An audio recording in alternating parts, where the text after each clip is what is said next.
SRR서 통해 본 6가지 회복 단계 1번 뭡니까? 고향으로 돌아가라. 고향으로 돌아가라. 두 번째가 뭡니까? 이거 외우십시다. 제단 재건축. 하나님 제단을 재건축. 세 번째가 뭡니까? 새 성전의 시작. 네 번째는요, 역경을 만남. 다섯 번째는요, 예언의 소리. 이 어려울 때에 예언 소리 들어야죠. 그렇죠? 여섯 번째가 사명의 완성. 사명대로 사면 결론은 뭡니까?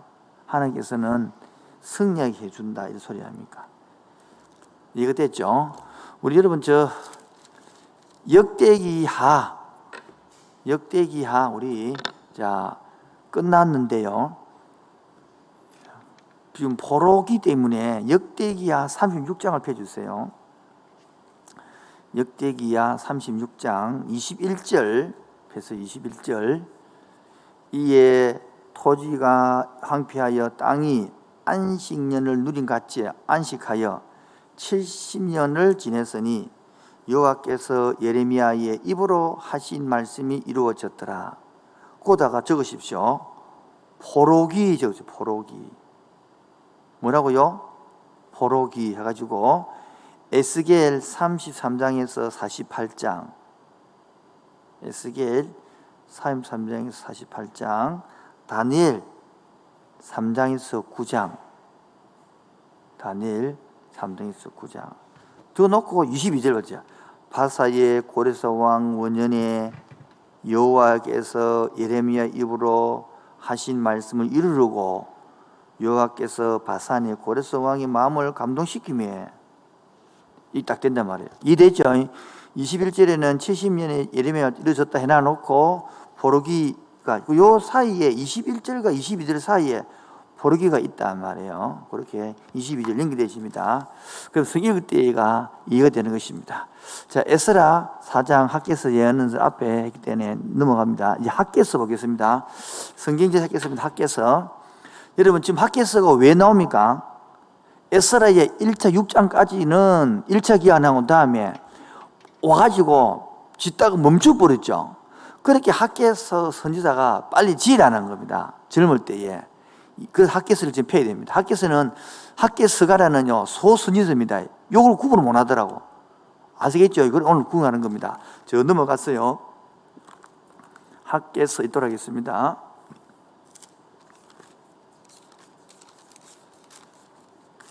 자, 학개서는 2장밖에 안 됩니다. 2장.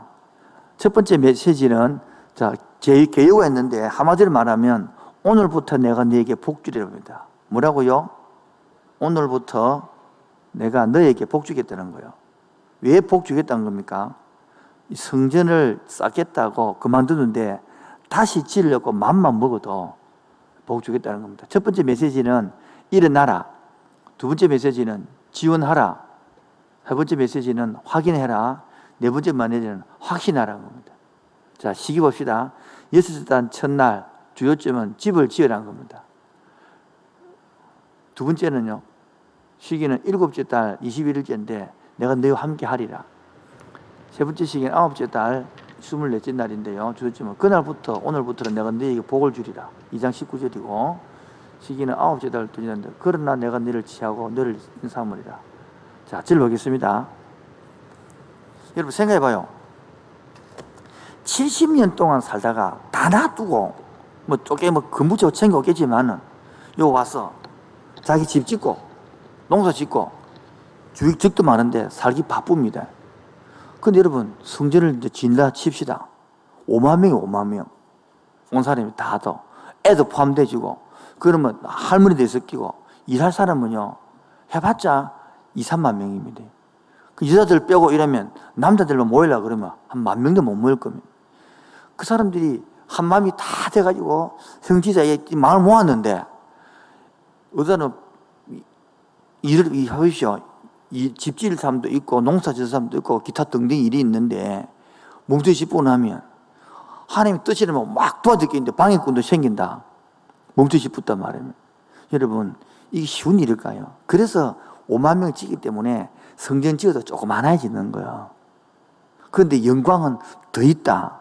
그건 너희들이 지금 돈도 없고 가서 안 되지. 근데 성전을 딱 짓고 마음을 먹고 시작하면 여기서 한 가마니 나는 농토에서 쌀 2가마니 3가마니가 나올 거다. 그렇게 하면서 하는 복 줄 것이다라고 학계 선지자가 나이 많은 할아버지가 힘이 돼서 짧게 설교 두 편을 했단 말이에요. 읽어주십시오. 학계에서 줄거리 따라가기. 이 책은 성전 재건을 주제로 하여 선지자 학계가 받은 4편의 계시로 구성되어 있습니다. 바벨론에서 귀환한 유다 백성들은 하나님의 성전을 재건한 아니 줄거리 따라가기 학계서 395면 다리오 왕 2년에 하나님의 말씀이 학계에게 임하였다고 했습니다. 이때가 BC 520년입니다. 학계서는 학계의 설교 4개가 기록되어 있습니다. 그 설교가 행해진 날짜가 정확하게 적혀 있습니다. BC 520년 8월 29일 그들은 성전을 건축하기보다는 자기들의 살집에 마음을 쓰고 있었습니다. BC 520년 10월 17일 좋았던 지난 날을 되돌아볼 필요가 없습니다. 두 번째 성의 영광은 첫 번째 성의 영광보다 큰 것이라는 것입니다. BC 520년 12월 18일 제사장에게 2가지 질문이 주어지는데 그들의 대답은 죄가 만연되어 있음을 보여줍니다. 성전이 지어지지 않고 있는 한 모든 것이 오염되어 있습니다. BC 520년 12월 18일 14번째 연설은 보다 짧습니다. 스룹바벨은 그의 할아버지 여호야긴에게 내려졌던 선고가 철회되고 그는 하나님의 개인적인 대표자라는 약속을 받습니다. 학계서는 모두 2장 38절로 되어 있고 신약에 7번 직간접 인용됩니다. 자, 아까 내가 설명했던 내용이니까 넘어가도록 하겠습니다. 1장, 2장 읽어주십시오. 이 책은 성전 재건을 주제로 하여 선지자 학계가 받은 4편의 계시로 구성되어 있습니다. 바벨론에서 귀환한 유다 백성들은 하나님의 성전을 재건하는 일에 착수했습니다. 그러나 주변 대적들의 심한 반대에 부딪히자 그만 낙심하고 세상 일에 몰두했습니다. 바로 이러한 때에 학계는 미래의 비전을 제시하면서 성전 재건을 힘차게 독려했습니다. 학계서는 심판에서 희망으로 전환하는 중요한 전환점을 보여주고 있습니다. 자, 거기에 있는 시대적 배경에서 노랗게 되어 있죠. 유다 선지자들 보면 에스라, 에스더, 지금 에스라 하고 있습니다, 그렇죠? 그래서 그 밑에 위에 서가라 학계서가 나오는 거예요. 학계서가 짧으니까 지금 먼저 하는 것입니다. 이제 그다음 서가라 하겠죠. 자, 넘어갑니다. 하나는 그래서 이런 개념을 하고 자라나게 보면 살아있는 돌로 지어질 성전되어 있습니다. 제목이 뭐라고요? 나 만군의 여호와가 이같이 말하노라. 조금 있으면 내가 하늘에 이래가지고 하나님은 학계를 통하여 두 번째 성전, 이 스룹바벨의 성전, 스룹바벨이 덕과 지었단 말이에요. 스룹바벨 성전이라고 그러는 거예요. 솔로몬 성전에 대전에 인광처럼 못 지었습니다. 그러나 이것이 예수 그리스도의 터 위에 살도록 돌로 지은 성전이다. 그 성전은 성령을 모셔 살고 있다. 그래서 우리가 고린도전서 베드로전서 2장 4절 5절에 보면 사람에게는 버림받아 되었는데 하나님께 택하셔가지고 보배를 삼았다 이야기하면서 고린도 6장 19절에는 우리가 뭐다? 성전이다 얘기를 하는 것이겠죠. 우리는 그리스도의 십자가의 보혈의 공로로 인해 칭을 얻게 되었습니다. 하나님은 이 성전에서 오직 평강을 주시고 받기를 원하신다는 겁니다. 제가 학계서를 우리가 강의를 내가 주일 낮 예배 시간에 지금부터 한 10년 전 같습니다. 10년. 그때 우리 교회가 땅을 살려고 작정하는 날이었습니다. 근데 내가 학계서를 설교했습니다. 근데 교회를 찾다가 여러 교회를 돌아다니보고 근데 교회를 정하는 사람이 있었는데 해필이면 우리 교회를 처음 왔는데 이 학계서를 설교했단 말입니다. 그러면 여러분 그 사람이 성금 설교하는데 오라 하면 오겠습니까? 값비지. 그런데 하나님께서는 이 성전 설교하는데 학계서 성금 설교하는데 은혜 받아서 바로 동력에 뺐어요. 내가 지금 이해하는 것은 하나님은 내가 이해할 수가 없어요. 은혜를 받으려면 어쨌든 은혜 받는 거요. 희한하잖아요. 그리고 헌금 작정했다니까요. 그거 우리 땅 산다고 오가지고 동의했다는 거예요. 지금도 놀라운 일이 있습니다. 나는 이런 할 때마다 정말 하나님 살아 계신다 이런 것을 맛보는 것입니다. 자, 스가랴 보겠습니다. 스가랴는 똑같은 이야기인데 똑같이 성전은 지다 멈춰 있는 상황에서 똑같은 시대입니다. 초기 예언은 성전 건축 기간 1장 8장 이야기고 후기 예언은 성전 건축 후 이야기입니다. 건축 후. 그래서 7가지 환상입니다. 스가랴 하면 딱 떠오르는 것이요 7가지 환상. 그래 보면 됩니다. 4가지 메시지. 이게 바로 스가랴에서 유명한 7가지 환상과 메시지 나오고 후기는 새 목자가 왕으로 오신가 그로 인하여 시온 축복해주고 시온 최종적 전통이 승리한다. 그 뒷부분 나오는데 우리가 많이 알려진 것들이 7가지 환상입니다. 4마리 말, 4뿔과 4대장장이, 청량줄, 요소의 옷을 새로 입힘, 금촛대, 두루마리 여기 뒤에 나오니까 자 조금씩 하겠습니다. 줄거리 따라 읽도록 하겠습니다. 바벨론에 잡혀간 포로들은 오랜 유배 생활을 끝내고 예루살렘으로 돌아와 하나님의 성전을 다시 세우기 위해 노력했습니다. 그러나 이 일은 곧 궁지에 빠졌고 사람들은 낙심하고 있었습니다. 학개와 마찬가지로 스가랴도 하나님의 성전을 다시 세우는 일을 마무리하도록 사람들을 격려했습니다. 그의 환상은 사람들에게 소망을 주었습니다. 그는 사람들에게 영원한 왕국을 세우실 미래의 왕에 대해서 이야기했습니다. 스가랴는 학개와 동시대에 활약한 선지자입니다. 그의 메시지의 핵심은 성전 재건을 독려하려는 것과 관련해서 하나님께로 돌아가자는 것입니다. 너희는 내게로 돌아오라. 나 만군의 여호와의 말이니라. 그리하면 내가 너희에게로 돌아가리라는 그의 말의 메시지를 요약해 줍니다. 스가랴서는 초기 예언이 1장부터 8장이고 후기 예언은 9장씩 나눠지는데 초기 예언은 BC 519년 2월 15일 8개 환상을 주고 나오거든요. 그 중에 하나가 4말 탄 사람은 7 가운데 이스라엘을 위한 여호와의 목적을 성취하는 움직임이었기 때문에 여호와의 진노가 발한 걸 보여준다. 이런 4말, 이 4말이 여러분 알아야 요한계시록에 말 탄 사람이 예수님의 이름 다 보인단 말이에요. 붉은 말 있잖아요. 1장 8절 펴보세요. 1장 6절 끝에 적으십시오. 1장 6절 끝에 학개서 2장 10절과 23절 이렇게 적으십시오. 1장 6절 끝에 학개서 2장 10절 23절 읽고 학개서 이제 1장 7절 보면 다리오 왕 제2년 11째 달 곧 서바엘 24일에 이 나오잖아요. 그래서 이제 8절에 내가 보니 한 사람이 붉은 말을 타고 골짜기 속 하승령루 나무에 섰고 그 뒤에는 붉은 말과 자줏빛 말, 백말 이게 뭡니까? 이 네 설명들이 한 장 넘기면요. 넘겨보십시오. 스가랴가 본 8가지 환상을 적어놨습니다. 자, 4마리의 말, 의미 시작. 이는 그리스도를 가리킨다. 이 환상은 열방에 대한 심판과 이스라엘의 재건을 의미한다. 그 다음에는 18절부터는 또 내가 눈을 들어 본 적 4개의 뿔이 보이고로 그 대장 20절에 명령에게 임명을 보시기로 4뿔과 4대장장이잖아요. 이건 뭐를 합니까? 4뿔은 세상의 4대 권력. 4대 권력 아시겠죠? 바벨론, 맨 처음에 아수르, 바벨론, 메드파사, 로마 이런 나라들이 권력 이런 것이 다 깨진다는 거예요. 내 공장 그 뿔을 심판하신 하나님이 산다 된다는 거예요.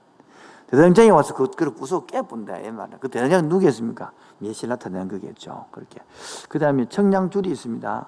청량줄 압니까? 그리고 여러분, 청량줄을 모르니까 대화가 안 되는 거야. 2장 1절에 보면 내가 또 눈을 들어 본 적 한 사람이 청량줄을 이런 먹줄 압니까? 먹줄. 그게 청량줄입니다. 먹줄.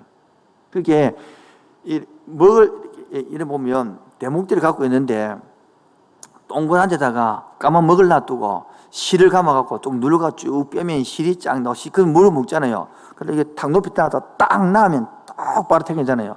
그런 식으로 이 자를 가지고 청량한다. 이분은 요즘 뭐 길거리에 청량사 한 자를 평강도 놔두고 왜 합니까? 새로 이거 건물을 짓고 하려고 그 말합니다. 청량제는 장차하는 게 예루살렘은 재건하겠다는 그걸 알려주는 거다. 그 말이죠. 여호수아의 옷을 새로 입힘. 하나님 백성이 하나님 어렵다 하시는 증의 옷으로 입혀서 거룩해야 될 것이다. 그걸 말하는 것이고, 금초 때는요. 시작.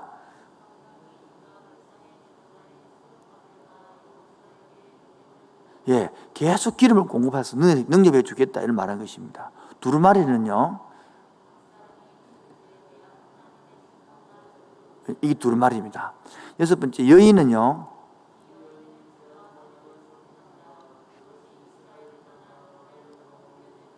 늑대의 전차는요, 예, 그래서 오른쪽 다시 넘어와서 보면 1, 2, 3, 4, 5, 7, 8까지 똑같이 이것이 뭐를 의미하는 걸 다 뒤에 했으니까 넘어와서 여호수아는 왕관을 씁니다. 읽으십시오.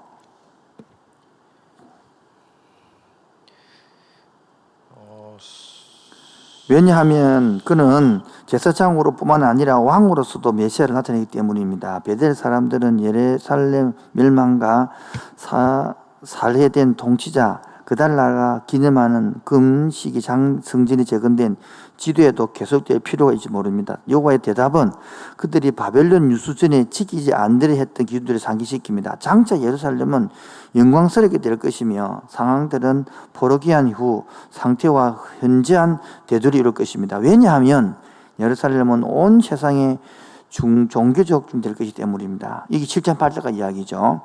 후기 예언은 성전 건축 후에 예언을 합니다. 하나님은 두 말씀을 주시는데 첫 번째 말씀은 예레미야의 도래를 선포하고 여호와의 백성의 부주의한 지도자를 정죄하고 언약에 깨어지고 나라 부정한 것을 얘기한 것이 9장 11장 이야기단 말이에요.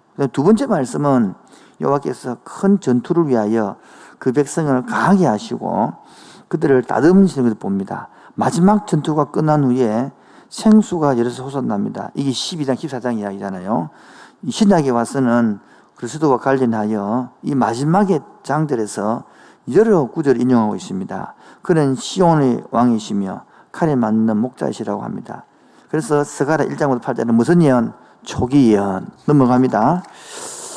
그래서 이때는 뭐가 낫습니까? 순종하는 것이 형식적인 뭐보다 금식보다 낫다. 읽어주십시오. 하나님은 스가랴를 통해 이스라엘의 형식적인 금식을 책망하셨습니다. 온 땅의 백성과 제사장들에게 이르라. 너희가 70년 동안 다섯째 달과 일곱째 달에 금식하고 애통하였거니와 그 금식이 나를 위하여 한 것이냐? 너희가 먹고 마실 때 그것은 너희를 위하여 먹고 너희를 위하여 마시는 것이 아니냐? 예루살렘과 사면 성읍에 백성이 평온히 거주하며 남방과 평원에 사람이 거주할 때 여호와가 옛 선지자를 통하여 외친 말씀이 있지 않느냐 하시니라. 스가랴는 금식이 하나님 앞에 가장 중요한 것이 아니라고 말합니다. 하나님이 진정으로 원하시는 것은 선지자의 말을 청종하는 것입니다. 이스라엘 백성들은 그들의 조상들이 선지자들이 전하는 하나님의 말씀을 순종하지 않으므로 그 땅이 황폐케 된 것을 기억해야 했습니다. 그러므로 이스라엘 백성들은 그들 상호간에 진실하며 하나님께 대하여 언약에 신실한 하나님의 백성이 되어야 했습니다. 이렇게 할 때 그들은 명실공히 하나님의 백성이 될 것입니다. 사무엘은 순종이 제사보다 낫다고 했습니다. 그래서 에스라 5장 2절부터 6장에서 이제 학계 스가랴가 이렇게 해가지고 있잖아요. 성질이 되어졌다. 그 5장 6장이단 말이에요. 이해되시겠죠? 그리고 4장 후에부터 이 이야기를 학계 스가랴를 넣고 5장 지어졌으니까 길거리 넘어갑니다. 6장 사자굴에서 다니엘이 살아나온 장면이 요때 읽으면 맞습니다. 그리고 역대상에서 보면 제일 먼저 족보로 시작됐잖아요. 족보로. 왜 족보가 시작됐습니까? 라고 지금 읽도록 하겠습니다. 역대기의 저자는 에스라입니다. 그가 포로에서 귀환했을 때 이스라엘의 신앙 공동체는 그 정체성을 상실한 지 오랜 시간이 흘렀습니다. 이스라엘의 재건, 즉 하나님의 나라의 재건은 그들의 신앙 공동체의 정체성 회복으로부터 출발해야 함을 잘 알고 있었습니다. 그래서 에스라는 바벨론에서 귀환한 이스라엘 백성들을 격려하여 여호와 신앙을 굳건히 세우기 위해 그들의 과거 역사를 회고하며 교훈하는 책을 쓰게 된 것입니다. 그런 맥락에서 그는 서두의 첫 9장에서 그들의 조상들의 족보를 먼저 언급했습니다. 에스라는 포로에서 돌아온 이스라엘 백성들에게 그들이 하나님의 백성의 혈통에 속한 사람들이라는 것을 보여주고자 했습니다. 지금 본국으로 귀환하여 회복된 이스라엘 공동체는 오래전 그들 조상에게 주신 하나님의 언약과 상관없는 무리가 아니라 그것의 기업을 물려받을 권리가 있는 자들인 것을 상기시켜주고자 하는 데 있습니다. 이스라엘은 위대하고 영광스러운 과거가 있었습니다. 하나님이 그들의 패역함으로 인하여 징계하셨음에도 불구하고 이스라엘은 유다와 레위 지파 및 다른 지파의 남은 자들을 통해 과거 영광스러운 시절로 돌아갈 수 있다는 것을 보여주고자 했습니다. 이런 격려와 목적으로 족보를 매우 비중 있게 기록하고 있습니다. 그렇다면 오늘을 사는 우리에게 이 족보가 주는 의미는 무엇일까요? 무엇일까요? 넘어가면 나옵니다. 대부분 민족이 그렇지만 자신의 조상이 누구인지를 아는 일은 유대인들에게 특히 중요한 일이었습니다. 지나간 인류의 역사에서 우리는 중요한 교훈들을 배웁니다. 마찬가지로 성경의 계보를 통해서도 배울 점이 많이 있습니다. 이스라엘 백성들은 이런 계보를 통해 인구를 조사하고 그들의 의무를 조직화하는 데 유효하게 활용하기도 합니다. 이 백성들이 이런 족보로부터 무엇을 얻었는지 알게 된다면 아브라함의 영적 후손이 된 우리도 신앙 안에서 같은 것을 얻게 될 것입니다. 다 같이 첫째는요. 상속권과 재산권, 왕위 계승권, 재산권들 이스라엘은 소유, 유산을 확립하는 것. 두 번째는요. 성막의 유지, 정탐꾼이 선발수 같은 조직화됐다. 셋째는 참으로 중요한 영적 의미를 보여주는 것으로 이게 중요하죠. 하나님께서 자신의 후손들에게 놀라운 일을 항상 기억하셨다는 거예요. 그래서 역대기 저자 에스라는 하나님께서 역사에서 중요한 역할을 맡는 민족이라는 거예요. 계속요. 이스라엘을 어떻게 선택하셨는지 보여주기 위해 많은 이름들을 일일이 나열하였습니다. 사실 어떻게 보면 하나님의 이러한 계획은 아브라함과 다윗 이전에 아담에게서부터 이미 시작된 것이라고 볼 수 있습니다. 그리고 성경의 계보는 그러한 사실을 분명히 보여줍니다. 우리는 이렇게 고대 이스라엘 사람들의 입장을 이해함으로써 오늘날의 우리에게도 해당되는 중요한 신앙 교훈들을 얻을 수 있습니다. 그게 뭡니까? 계속 읽읍시다. 하나님은 오늘날에도 여전히 아브라함의 믿음의 후손들이요 자신의 구속 계획을 완성시켜 나갈 하나님의 백성인 우리를 통해 자신의 계획을 중단 없이 이루어 나가실 것이기 때문입니다. 역대기에 길게 기록된 아브라함의 족보는 단순한 이름들을 나열한 하나의 족보 의미만 갖는 것은 아닙니다. 한 세대의 다음 세대에 이어지는 족보의 기록 속에는 하나님의 사역이 깃들어 있습니다. 예, 별표하십시오. 읽어내야 되는 거예요. 이제. 그래서 여러분 역대기를 읽을 때에 이제 눈들이 생기는 거죠. 그런 이유로 성경의 족보는 오늘날 우리에게 우리의 신앙 유산을 어떻게 볼 것인지 가르칩니다. 첫째, 시작. 족보는 자신의 뿌리를 보게 함으로 감사를 찾을 수 있고 그로 인해 하나님을 찬양을 많이 발견 됩니다. 하나님은 그들을 하나님의 백성으로 선택하셨고 애굽의 종살에서 구출해 주셨으며 젖과 꿀이 흐른 땅을 주셨고 또한 왕국으로 세워주셨을 볼 수 있습니다. 이 모든 일들은 하나님께서 이스라엘의 열조에 주시던 시기이고 둘째는 성경 족보는 이스라엘과 에돔 사이에 아주 가까운 친척관계임을 보여주는 것입니다. 그래서 성경 족보는 한 조상 하나님 볼 수 있는 관점이고 세 번째는 과거를 관찰함으로 믿음을 얻고 믿음 바라보게 하는 것입니다. 이스라엘 족보 속에서 나타난 하나님의 신실함은 현재도 마찬가지입니다. 그래서 여러분 여기다 하나 적어 나오십시오. 우리가 이름이 책이 나오는 것이 조지 버나드 소우가 한 말해 보면 위대한 사람처럼 참으로 귀한 것을 없다. 그런데 그들은 위대함이 99%의 가능성을 당신이 가지고 있다. 역대상 1장 그것도 9장 34절에 이 족보를 읽으면 우리도 생명책, 따라서 생명책, 행위책, 기념책 이 세 개 책이 이름이 적어가는 게거든요. 하나님 다 알아서 생명책, 행위책, 하나는 기념책. 내 이름이 여기에 기록되어야 되는 겁니다. 그런데 99%의 가능성에 내 중심성을 내려놓으면 하나님이 순종하는 사람이 이루어지는데 우리는 반대로 하거든. 내 능력, 내 힘을 믿고 하나님을 끌어당겨 쓴다고. 그리고 이 역사가 안 이루어지는 거예요. 보십시오. 포로로 잡혀갔다 돌아오는 모습도 보면 적어도 한 일이 뭐였는데 그 성전 지었다. 저거 힘으로 짓는 겁니까? 자, 그런 식으로 보면 우리가 인생을 보는 각도가 딱 보여주면 완전히 자유로워집니다. 그래서 내가 막 아둥바둥 죽도록 하는 게 아니라, 그럼 깨려는 말이 절대 아니지만은 하나님이 줄기에만 들어오면 하나님이 해가거든요. 이제 그런 것들을 볼 수 있는 너무나 중요한. 그 중에 하나가 지금 할 것이 에스더입니다. 에스더. 에스더는 하나님 단어가 하나도 안 나와요. 이야기했잖아요.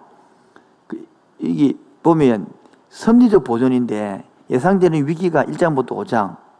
에스더가 왕비가 폐위시키고 에스더가 왕비가 와스디가 폐위되고 왕비가 되고 하만의 음모가 있고 모르드게가 구원해가지고 청혼하고 에스더가 도움을 받죠. 그 다음에 해결되는 위기 6장부터 10장 모르드게가 명예를 얻고 하만이 처형하고 유대인이 복수를 하고 이기 때문에 단장이 불임절 단신이 되는 거예요. 불임절을 알아야 옛날에 요한복음에 보면 명절에 절기가 끝나가면 물을 떠온날 때 이 불임절 절기를 나타내는 것이거든요. 그 다음에 모르드게 수상이 되는 것입니다. 자, 줄거리 따라가기 읽어보겠습니다. 에스더의 이름은 페르시아어로 스타라는 뜻입니다. 히브리어로 그녀의 이름은 하다사입니다. 에스더서는 룻기와 더불어 성경에 나오는 여자 이름으로 된 두 권의 책 중 하나입니다. 이 두 여인이 살던 시대는 정치적, 경제적으로 암담하던 시대였습니다. 이 시대에 하나님은 이 두 여인을 통해서 한 가닥 희망을 보여주고자 하셨습니다. 인간이 어렵고 참담하고 힘들 때 하나님은 멀리서 외면하는 분이 아님을 보여줍니다. 이 두 여인의 책을 통해서 성경은 남성 우월주의를 지지하고 있지 않다는 것을 보여줍니다. 물론 여권주의를 강조하는 것도 아니지만 에스라와 느헤미야서는 포로 후 귀환한 남은 자에 대한 하나님의 마음을 기록한 책이고 에스더서는 귀환하지 않은 자들에 대한 하나님의 마음을 기록한 책입니다. 에스더서는 위기에서 하나님이 자기 백성을 보존하시는 그의 섭리적 보존을 보여주는 책입니다. 룻은 이방 여인으로 유대인과 결혼했고 에스더는 유대 여인으로 이방인인 바사왕 아하수에로와 결혼합니다. 그 내력은 이러합니다. 그의 왕비인 와스디는 왕의 항연에 자신의 모습을 보이기를 거부했다는 이유로 폐위당합니다. 그녀 대신 에스더가 왕으로 뽑힙니다. 내시가 왕을 암살하려는 음모를 꾸미지만 에스더의 사촌이며 그녀를 양녀로 키운 모르드게가 그것을 알아채고 음모를 에스더에게 알려줍니다. 최고 고관이 된 하만은 모르드게가 그에게 무릎 꿇어 절하지 않았다는 이유로 격분하여 그 땅 안에 있는 유대인들을 모두 학살하라는 잔인한 명령을 내리게 됩니다. 자, 왼쪽에 보면 에스라서 나오고 1장전 나오고 그다음에 에스더 나오죠. 그리고 에스라서 7장 10장 나온단 말입니다. 그렇게 지금 에스더 하고 있습니다. 에스더. 그리고 에스더는 뭡니까? 1차 포로로 가고 2차 포로 가기 전에 일어난 사건입니다. 1장 3장 그 이야기 나오고 5장 7 줄거리 알죠? 자, 에스더의 모형론적 이해가 필요합니다. 자, 나기 읽어 주십시오. 바사에 사는 유대인들은 세상 속에 있는 하나님의 세속적 백성, 즉 육신적 그리스도의 모형이라고 볼 수 있습니다. 모두 고향으로 돌아가도록 하나님께서 고레스의 마음을 움직여 조치해 주셨는데 황폐한 예루살렘으로 돌아가 고생하면서 성전을 재건하고 성벽을 쌓는 것보다 이곳 바사에서 그동안 닦아놓은 기반을 즐기면서 이곳에 영주하는 자들이 바로 바사의 유대인들입니다. 이들은 롯과 같은 자들입니다. 눈에 보이는 것으로 판단하고 만족하는 세상적인 그리스도인들의 모양입니다. 하나님은 이들도 그의 섭리 속에서 보호하시고 인도하시지만 그의 이름이 그들과 깊이 관련되기를 허용하시지는 않습니다. 참 성도는 바벨론에서 나와야 하고 애굽에서 나와야 합니다. 저는 여기서 좀 묵상을 옛날에 했기 때문에 보면 하나님 입장에서 보면 고레스 청령에서 1차로 가라 했잖아요. 안 가고 남았잖아요. 더 당해봐라 새끼 이래야 되는 거 아닙니까? 그래서 건지내는 거야. 그 2차도 돌아가게 하고 또 3차 돌아가게 하고. 에스더 1장 2장. 이제 에스더가 왜 나옵니까? 지금 안 가고 남아있기 때문에 당하는 게거든. 안 가고 남아야 되는 거예요. 그 수사적 의미를 주십시오. 남은 자들입니다. 보호하는 겁니다. 결론은 남은 자를 보호하기 위한 책임이 이 내용입니다. 자, 구수사적 의미를 주십시오.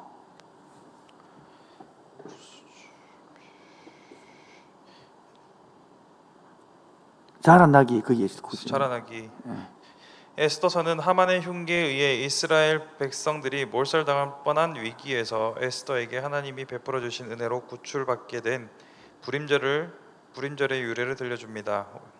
여기서 우리는 에스더의 죽으면 죽으리라는 용기를 칭찬할 수도 있을 것입니다. 그러나 더 깊은 면, 즉 구속사의 측면을 들여다볼 필요가 있습니다. 지금까지 구약을 공부해 오면서 살펴보았듯이 구약 시대 사탄이 주된 관심사가 무엇입니까? 이 땅에 여자의 후손 곧 메시아가 오는 것을 방해하는 것입니다. 메시아가 아브라함의 자손에게서 나올 것이 예언되었으므로 사탄은 어떻게 해서든지 이스라엘 백성들을 멸망시키려 획책합니다. 애굽의 바로가 이스라엘 모든 사내의 아이를 죽이려 했던 것, 이스라엘 주변 나라들이 이스라엘을 멸하려고 침략한 것들도 이런 측면에서 볼 필요가 있습니다.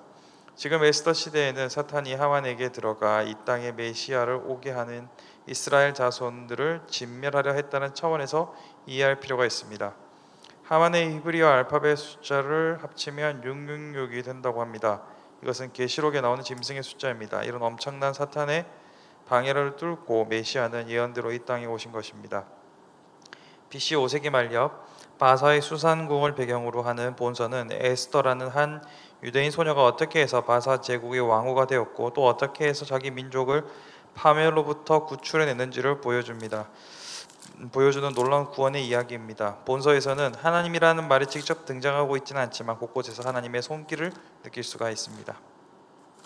자, 우리가 지금 에스더에서 오른쪽 봅시다. 섭리 부분이 중요한데요. 하고 싶은 말들이 여기 있는 게거든요. 자, 포로민에 불과한 유대인 소녀 에스더가 바사 제국의 왕후가 된 일, 이게 하나님 단어가 없어도 뭡니까? 하나님 인도한 손길이라는 겁니다. 그럼 대궐문에 앉아있던 모르드게가 때마침 왕의 살해 업무를 엿듣게 되는 일, 이게 하나님의 섭리언이라는 거예요. 세 번째는 한 달 동안 에스더를 찾지 못하던 왕이 에스더가 등장을 할 때 이 말이죠. 하도 살해를 해서니까 왕이 호를 내밀지 않으면 죽여버리는 겁니다. 그런데 갑자기 왕한테 호를 내밀잖아요. 갑자기 좋게 보여. 이게 하나님 사람 마음을 그렇게 보게 안 하고 죽는 지거든요. 그 다음에 네 번째, 잠들지 못하고 있던 아하수에로 왕에게 궁중신하가 때마침 읽어준 궁중일기의 부분이 모르드게가 왕을 위하여 공을 세웠던 부분을 잊어먹었던 걸 기억나가지고 이게 하나님 하신 일이고, 그 다음에 궁지에 처한 하만이 에스더에게 살려달라고 매달릴 때 때마치 왕이 되돌아와 그 장면을 뭡니까? 목격하고 그걸 강간으로 판단하는 일, 오해도 쓴다는 오해도 하나님은 오해도 쓰는 거예요. 그 다음에 모르드게를 매달아 죽이자 묘온 하만의 장대에 자신을 매달은 일, 이게 이제 에스더의 하나님 섭리라는 것입니다. 이런 거를 보면 자 봅시다. 이 땅에도 여러분 하나님이 지금 일하고 있는 거잖아요. 그래서 역사의 하나님 하면 이 한글에 포함되어 보는 거야. 그래서 우리가 역사의 하나님, 역사하신 하나님 이래 보면 이런 것들이 우리 머릿속에 확 떠오르거든요. 그래서 섭리의 신앙이라는 것이겠죠. 3장부터 10장 이야기는 그 내용을 요약하는 것입니다. 그래서 불임절, 절기가 나오는 것입니다. 에스더에 나타나는 바사 풍습 한번 읽도록 하겠습니다. 에스더서는 BC 5세기 바사 제국의 행정 수도인 수산에서 아하수에로 왕이 제2기간에 있었던 사건을 기록하고 있습니다. 다리오 1세가 사망하자 그의 아들 아하수에로가 왕이 되었습니다. 아하수에로는 자신의 왕비 와스디에게 불만족하게 되자 그녀를 쫓아내고 에스더와 결혼한 왕입니다. 바사 왕궁의 축제는 그들의 화려함과 부귀를 보여줍니다. 에스더서는 침대나 긴 의자에 기대어 음식을 먹는 바사의 관습을 보여주고 있습니다. 모든 식기는 금으로 만들어졌고 잔의 모양이 저마다 달랐다고 했습니다. 바사의 왕은 특별법으로 보호를 받습니다. 에스더 1장 14절 왕을 대변하는 7 대신을 언급하고 있습니다. 이들은 왕의 조언자인 가장 높은 귀족이었습니다. 오직 왕이 부른 사람만이 왕을 방문할 수 있었는데 이 관습은 암살로부터 왕을 보호하기 위함은 물론 왕의 권위를 의미하는 것입니다. 에스더는 아하수에로 왕이 부르지 않는 상태에서 왕에게 나가기를 두려워했는데 그런 식으로 왕을 방문하면 즉시 죽음에 처해지기 때문입니다. 바사 제국은 잘 정비된 우편 제도를 자랑했습니다. 왕의 반지는 공문서로 승인을 받았다는 인장이었습니다. 고대 바사의 문서는 2가지 방식으로 봉인했습니다. 만약에 문서가 파피루스에 쓴 것이면 인장 반지로, 점토판에 쓴 것이면 원통형 돌 도장으로 인봉합니다. 왕궁에 있는 도시 페르세폴리스에서 발견된 물건들 중에 크세르크스 왕 소유의 원통형 돌 도장이 발굴되었습니다. 에스더서는 또 바사와 메대법을 언급하고 있습니다. 이 구절은 바사 제국을 다스렸던 법률이 엄했음을 설명합니다. 한번 공포된 법은 왕 자신이라 할지라도 바꾸거나 비난할 수 없었습니다. 예. 지금 에스더 끝났습니다. 에스더. 그럼 에스라 하다가 말았죠. 에스라 지금 4장 이야기가 나옵니다. 6장이 뭡니까? 성전 건축 왜 반대하느냐 얘기입니다. 지금 이름이 비슷합니다. 에스더, 에스라 또 다릅니다. 에스더는 여자입니다. 에스라는 남자입니다. 학생 제사장입니다. 어떤 사람 에스더 여자인지도 모르더라고요. 그 다음 왜 성읍 건축을 방해하는가 읽어주십시오. 유다 백성이 포로가 되어 바벨론 땅에 잡혀가 있는 동안 유다 지방은 사마리아 사람들과 그 주변 나라에서 이주해온 이방인들이 살고 있었습니다. 이들이 주로 성전 건축을 방해했습니다. 그들은 그 땅의 옛 주인인 유다 백성이 돌아와 성전을 짓고 다시 공동체를 형성하여 이전의 힘을 회복하면 자신들의 세력이 약해지거나 쫓겨날 것이라고 생각했고 이것이 두려워 성전과 성읍 건축을 방해했던 것입니다. 그들은 바사 왕에게 충성하는 것처럼 위장하여 유다 백성들을 거짓으로 고소했고 그 결과 오랫동안 성전 건축을 할 수 없게 만들었습니다. 하지만 그들의 거짓은 곧 들통나게 되었고 유다 백성들은 바사 왕의 허락을 다시 받아 마침내 성전 건축을 완성할 수 있었습니다. 그래서 7장에서 10장까지는 에스라가 기원해가지고 이스라엘을 해계시키는 이야기합니다. 그 주 이야기는 이제 앞부분은 성전하고 이제 성벽 그런 거를 받는 거를 지었는 것이고 이제는 7장 이후는 뭡니까? 교회를 지었으니까 뭐 채워놓은 거요? 말씀을 채워놓은 거예요.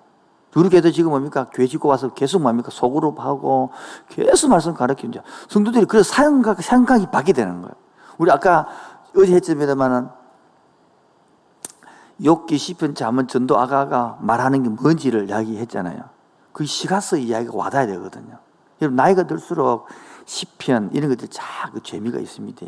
자, 그다음에 회개의 결과가 이미 결혼한 이방 아내를 버리는 이스라엘 관점 쓰러져 보십시오. 썩이지 말아라고. 아까 읽었습니다만은 결혼한 차는 놓지 않는 애도 내버리라는 말입니까? 그걸 보면 이방 아내를 버리라고 한 것은 계속 읽으십시오. 이방 아내를 버리라고 한 것은 인간적으로 심했다는 생각이 들 수도 있습니다. 하지만 우리가 알아야 할 사항이 있습니다. 하나님은 무조건적으로 이방 여인을 배척하지 않으셨다는 점입니다. 이방 여인이라고 할지라도 여호와 신앙을 인정하고 받아들이면 얼마든지 이스라엘 공동체 속으로 받아들여주셨습니다. 기생 라합과 모압 여인 룻이 그런 경우입니다. 하지만 이방 여인이 여호와의 신앙을 받아들이지 않고 이전에 섬겼던 이방 우상을 계속 고집한다면 이스라엘 백성은 미련 없이 그 여인에게 떠나든지 집에서 내보내야 했습니다. 자, 질문 한두 개 하고 좀 넘어가겠습니다. 포로기에 남은 유대인들이 보호하신 사건은 이래 만드는 절기가 뭡니까? 아까 에스라 7장 10장에서 나오는데 불임절 절기. 다시 한번 더요. 포로기에 남은 유대인들을 보호하기 위해 만든 사건이 뭡니까? 만들어진 절기가 사건 때문에 불임절이라. 모세도 하만이 다 죽이려는데 유대인들 모아서 다 죽이려 했잖아요. 그래서 하만이 죽이려 했는데 그 하만 그게 아낙 자손 하만이 그러거든요. 아낙 자손을 멸망했잖아요. 언제? 사울에게. 그러니까 아낙 자손인 것은 마귀 사탄을 말한 것이거든요. 죽이려 하는데 그래서 그 절기에 오히려 다 살아났다. 그게 불임절 절기가 되는 거예요. 불임절 사건이 일어난 지 15년 후에 에스라에서 2차 포로기를 기한합니다. 기한 후에 에스라는 어떤 일들을 했습니까? 신앙개혁 운동하는 거예요. 성경을 가르쳐서 율법 이렇게 하는 운동을 한단 말입니다. 그럼 그 회개의 결과로 이방 여인과 결혼자들에게 요구한 뭡니까? 분리해라는 것입니다. 그럼 그 여자들은 뭐 연애는 말입니까?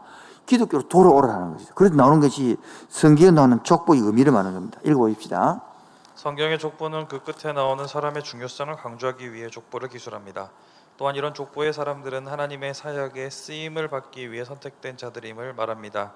섞이면 안 되는 관점 3을 생각하십시오. 성경의 족보는 장차 사람의 족보를 통해서 이 세상에 태어나실 메시아 예수와 관련이 있기 때문에 무척 소중합니다. 예수님은 인류를 죄에서 구원하시기 위해 유다의 족보를 통해서 이 땅에 오신 것입니다. 족보는 이러한 과정을 생각하면서 이해하고 이스라엘의 정체성을 밝히고자 하는 의도가 있음을 이해해야 합니다. 이 족보는 신약에 와서 예수님의 족보로 완성됩니다. 그래서 여러분 족보 안에 우리가 들어있는 게 중요한 거고, 또 신약에서는 예수님 올 때까지 딱 족보 이어지는 거예요. 그래서 눈에 보이지 않는 생명책, 하나는 기념책, 행위책에서 우리 이미 들어가 있는. 그래서 마태복음이 중요한 거예요. 그래서 우리 연기되어진단 말이에요. 오늘도 내 족보가 이름이 기록된 게 구원받은 자 백성 아닙니까? 신천지는 저거 그 교적부에 올라간 게 저 하나님의 생명책이라고.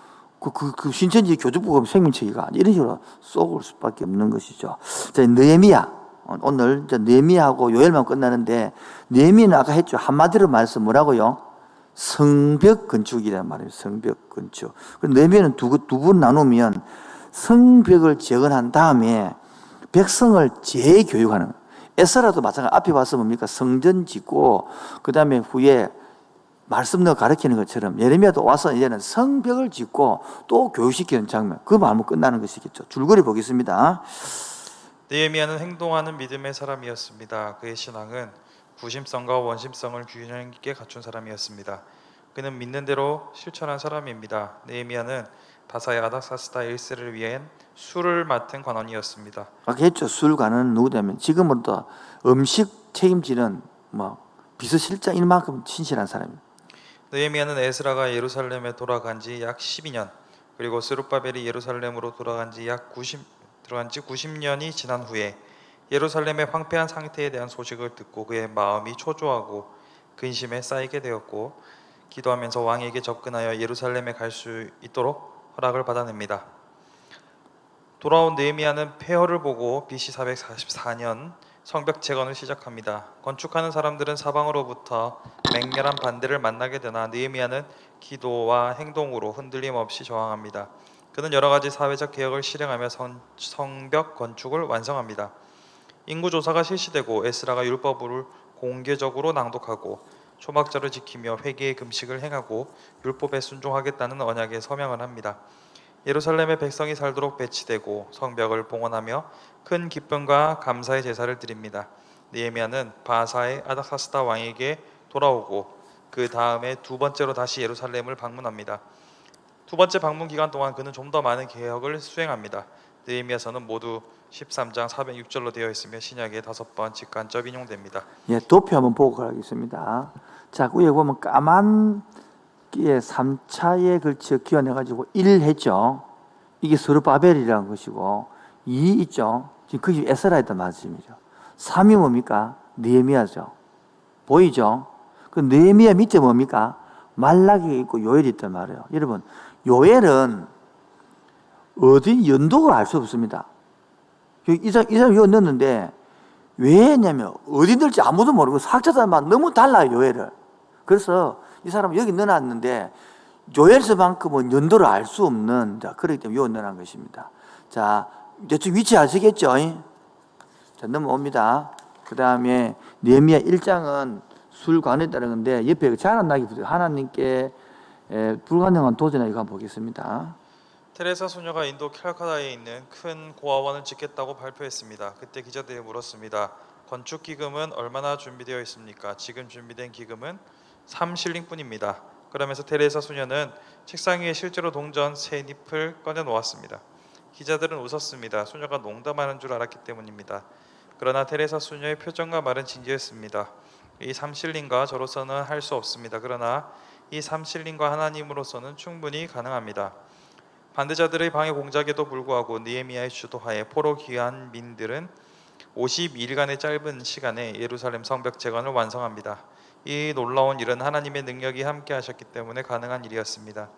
느헤미야와 귀환민들만으로는 이렇게 짧은 시간에 예루살렘 성벽을 재건할 수 없었을 것입니다.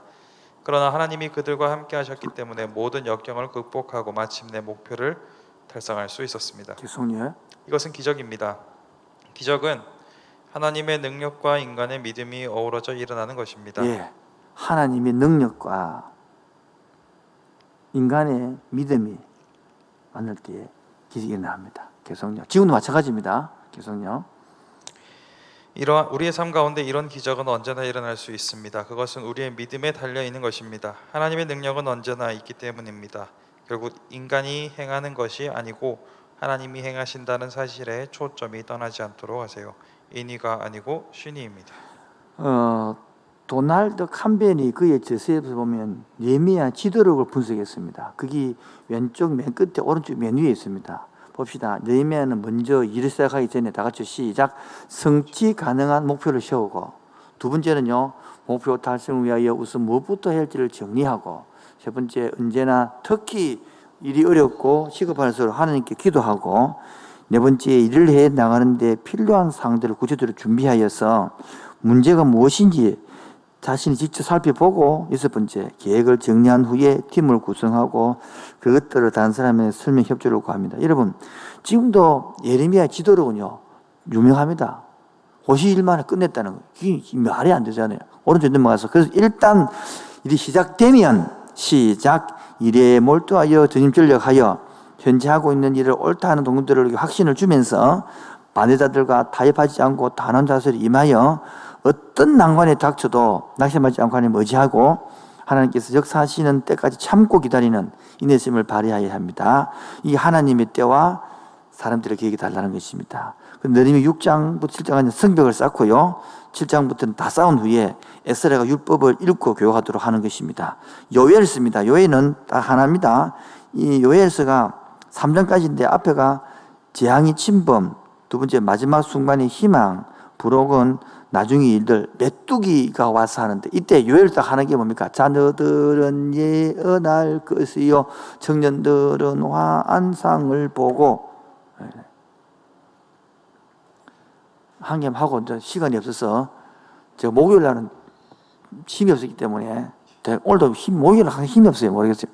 마무리 질 것인데, 자, 성전, 에스라도 그렇고 느헤미야도 끝나고 그렇고 다 예루살렘 성전 짓고 후에, 성벽을 짓고 난 후에 항상 뭘 가르쳤습니까? 율법을 가르치죠. 율법이 요즘 말로 뭡니까? 말씀입니다. 따라서 개혁은 어디부터 나옵니까? 말씀을 배워 나옵니다. 내가 말씀을 모르면 이게 정상입니다. 정상. 그 말씀을 배우면 말씀이 내게 기준이 되고 힘이 되기 때문에 이 사람은 안 되겠구나 이렇게 되는 거예요. 여러분, 말씀을 깊이 깨닫는 만큼 계획이 이루어집니다. 물론 짓발로 가면 안 되겠지만, 자, 그래서 요엘 하면 떠오르는 게 성령입니다. 성령. 줄거리 따라가기 마지막입니다. 요엘에 대해서는 그의 부친의 이름 외에는 아무것도 알려져 있지 않습니다. 그가 활약한 시대도 정확하게 측정할 수 없습니다. 요엘이 커버하는 시대에 대해서 학자 간의 의견이 분분합니다. 요엘의 말라기와 동시대에 활약하며 여호와의 날에 대한 예언을 하고 있다고 생각합니다. 그 내용은 재앙의 침범, 이 마지막 순간의 희망, 세 번째 나중에 요약합니다. 침략해 들어오는 군대처럼 메뚜기 때의 재앙은 성읍과 나라를 황폐케 합니다. 요엘은 그것을 심판에 대한 경고로 보고 전국적인 기도의 날을 요구합니다. 백성들이 회개한다면 하나님께서 완전한 회복을 주실 것이라고 약속합니다. 미래를 바라보면 하나님의 영과 하나님의 심판이 모두 이스라엘과 모든 나라에 임할 것입니다. 마침내 회복된 이스라엘은 하나님의 축복을 나눌 것입니다. 요엘서는 모두 3장 70. 예. 요엘서 1장 3장에 보면 요엘의 뜻은 여호와는 하나님이시라는 뜻이고, 이 뜻처럼 요엘서는 역사 속에서 하나님의 주권적인 사역을 강조하며 자연재해를 통하여 장차 임할 하나님을 역사를 근거합니다. 과거의 메뚜기 재앙, 과거의 가뭄, 임박한 주의 날, 궁중 주의 날, 그 심판은 바로 여호와의 날입니다. 그 날에 하나님의 거역한 악인들을 멸망할 것이고 하나님의 신실한 자들은 구원한다. 그래서 그 후에 내가 내 영을 뭡니까? 만민에게 부어주리니 이야기죠. 여호와의 날은 마무리 읽겠습니다. 여호와의 날이라는 말은 또한 그 날이라는 말로 종종 예언자의 글에서 나타나곤 합니다. 대부분의 경우 그 날이라는 말은 하나님의 심판의 때를 의미합니다. 즉 하나님께서 자신의 계획에 어떤 일면을 이루시기 위해 직간접적으로 인류 역사에 개입하시는 때를 가리킵니다. 이 말과 관련된 성경의 사건들을 살펴보면 이날은 무섭고 두려운 심판의 시기로 이스라엘이 적국의 침입을 당하고 고통스러운 심판을 겪는 시기를 말합니다. 스바냐 선지자는 그 날을 분노의 날이요 환난과 고통의 날이요 캄캄하고 어두운 날이요 구름과 흑암의 날이니라 라고 표현하기도 하였습니다. 그러나 그날이 오직 심판과 고통만 있는 시기는 아닙니다. 하나님의 심판이 지나가고 나면 새롭게 변화된 하나님의 백성들에게 용서와 구원을 베푸시기 때문입니다. 그래서 그날은 은혜의 시기이기도 합니다. 자, 10편 잠깐 하고 오늘 마칠 것인데 시편이 1편, 91편, 119편은 뭡니까? 지혜 시편이라고 그러는 거예요. 시편 1편은 중에서 보면 시편이 지금의 150편으로 편집된 것은 1편을 말하면 전체 시편을 말하면 전체가 이렇게 편집된 것은 우리가 배울 때는 사무엘 상하 때에 배웠지만은 편집이 완성된 것은 포로기 이후로 보는 겁니다. 왜냐하면 그때 와서 율법이 필요하다는 걸 이제 알거든. 잠언도 마찬가지였죠. 내용은 그때 내용이지만은 막 다 모은 것은 이 말이에요. 그렇기 때문에 시편의 바벨론 포로 때의 형편 이게 137편이란 말이에요. 귀환 때의 정서 126편. 자, 이런 걸 노래한 것입니다. 목사님 이거 맞으면 됩니다. 이렇게 쭉 읽으십시오. 자. 시편이 지금 150편으로 편집된 것은 바벨론 포로 이후라고 생각됩니다. 시편에는 바벨론 포로 때의 형편과 포로 귀환 때의 정서를 노래한 시가 있습니다. 70여 년간의 포로 생활에서 돌아온 이스라엘 찬송가 편찬자들은 의도를 가지고 시편 1편을 첫 번째 찬송가로 배치했을 것입니다. 이미 이스라엘의 나라는 망했고 돌아온 이스라엘의 백성들은 자신들이 이방인과 구별되는 정체성을 찾을 길이 없었습니다. 정체성, 이 아이덴티티를 찾아내야 되는 거예요. 지금도 이걸 내가 누군지 모르니까 맨날 신앙에만 정신을 못 차는 것입니다. 계속요. 그래서 학사 에스라는 이스라엘의 백성의 정체성을 율법의 지킴 여부에 두었습니다. 그렇기 때문에 율법의 중요성을 강조할 필요가 있었고 율법을 주야로 묵상하는 자는 복이 있다는 이 시편이 나머지 모든 시편을 대표하는 시편으로 강조하는 것입니다. 시편 110편도 그렇고 넘어갔어요. 율법을 지키는 강조한 이유는 이스라엘 주변 나라들이 우상 숭배를 쫓고 여호와의 율법을 헌시짝같이 버렸기 때문에 여호와의 진노를 초래했고 심판을 받아 젖과 꿀이 흐르는 가나안 땅에서 쫓겨나는 불행을 당했습니다. 예, 여호와의 율법을 모하지 않기 때문에 사랑하지 않고 때문에 배신한 것입니다. 그래서 시편 1편은 하나님 백성이 하나님을 예배함으로 복 받는 길이 무언가를 보여주는 겁니다. 복 있는 자는 악인의 궤를 쫓지 아니하고 여호와의 율법을 사랑하여 그것을 주야로 묵상한 자. 이때 묵상하다는 단어는 히브리어로 하가인데 단순히 관념적으로 한 것이 아니라 적극적으로 더 적극적으로 행할 바를 생각할 바를 한다. 그 말을 한단 말이죠. 그 다음에 시편은 인생의 두 가지 길을 보여줍니다. 하나는 뭐요? 진정한 복된 삶, 율법을 묵상하는 삶이고 이거를 실천함으로 신의를 이루어가는 것이고요. 인간은 언제나 선택의 길목에 서 있고 그 선택의 못은 인간의 것이기 때문에 인간은 그 선택에 책임을 진다는 것입니다. 시편 91편은 지식의 중요성을 부각하는 것이고 시편 119편은 에스라가 저자한 것으로 율법을 강조해야 된다는 말입니다. 그 다음에 느헤미야 11장과 10편이 똑같은 내용이고요. 느헤미야 12장은 성벽을 완공한 후에 감사 예배 드리는 장면인 것입니다. 그 다음에 시편 이거 104편 110편은 영광송 올리는 것이고요. 여기까지만 하고 66일은 내일 하도록 하겠습니다. 내일 남은 게 말라기하고 친구역 중간사입니다.